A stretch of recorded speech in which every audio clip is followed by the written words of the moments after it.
Hi, I'm Claire Varley and welcome to another edition of the Essendon District Football League Season Preview. We're counting down to the 2015 season thanks to the Pascoe Vale Hotel, 12 Railway Parade Pascoe Vale. Today we're looking at the last of our 27 clubs and the reigning premiers of Strathmore Community Bank Premier Division, Strathmore. The Moors have gone back-to-back twice in the last 20 years. To see if they can do it again, let's throw to Pellizzeri and Adem Saricaoglu. Well, it can't be forgotten that the last time Strathmore was in this position, coming back as the defending premier, arguably, they got better. Adem, they went undefeated all the way through 2012, only to lose the grand final by 2 points. They were so close to back-to-back, and this season their team looks just as good and capable of doing it, as Claire said in the throw to us, for the third time in the last 20 years. Yeah, look, you can look at their list of outs and be a bit worried about that, but then you glance over to who they've got coming in and you know, they've just about broken even, if not just improved a tad in terms of what they've now got on paper. So they're going to be fine, Strathmore, this year, Teo. That premiership defence is going to be a good one. They're certainly going to be up there again. But we know Premier is so hard to win, and it's certainly not going to be easy with so many other contenders up there. But, you know, I think they've just got slightly better now, Strathmore. They're certainly going to be up there again.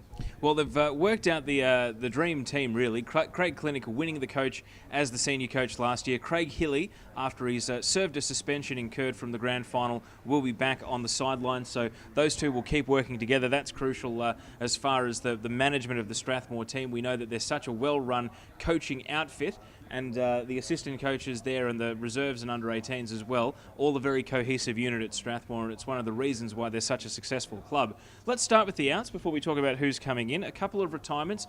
Richard Little, one of the best fullbacks for a very long time in the EDFL, stretching back about 10 years before I even turned up in this league, Adam, never mind in the 5 years I have been here.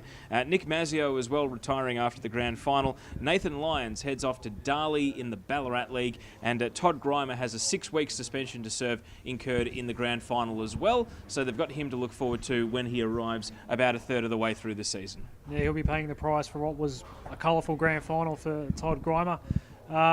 Yeah, look, they're full players, all premiership players from last year and from previous flags as well that Strathmore have won. So, like I said, it's a fair bit to deal with if you just look at that. But you see who they've got coming in. They've got players from rival clubs in this division coming in, Taylor. You'll go through the list now. It's certainly going to hold them in very good stead. Well, Michael Sikora is a very interesting pickup in the ruck. He gives them a solid addition to that division, an interleague standard ruckman, of course. Simon Potter from Greenvale, a premiership-winning ruck and key defender at Greenvale. I suspect he's there to fill some holes in the back line, but we know that he can ruck when needed as well.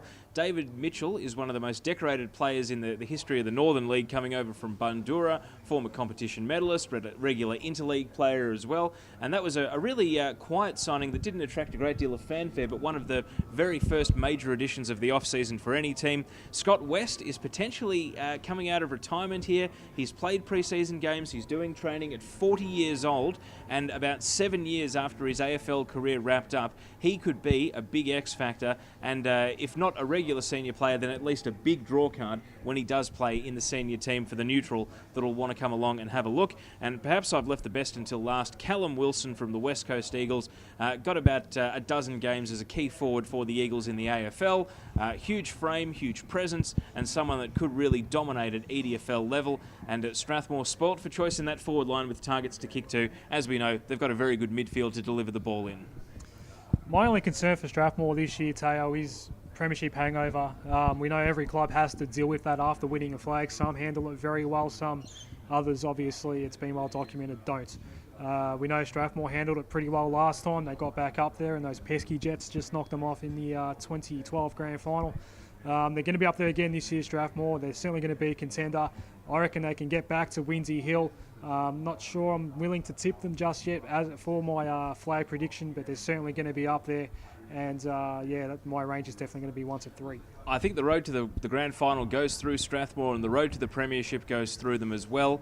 I like their chances of going back-to-back, Adam. I think they'll be there in the top 2 at the end of the season. There's certainly enough consistency in the squad to suggest that they're a very good chance of defending their crown. Make sure you click through to the EDFL YouTube channel for more videos, including Teo and Adam's final pre-season ladder predictions.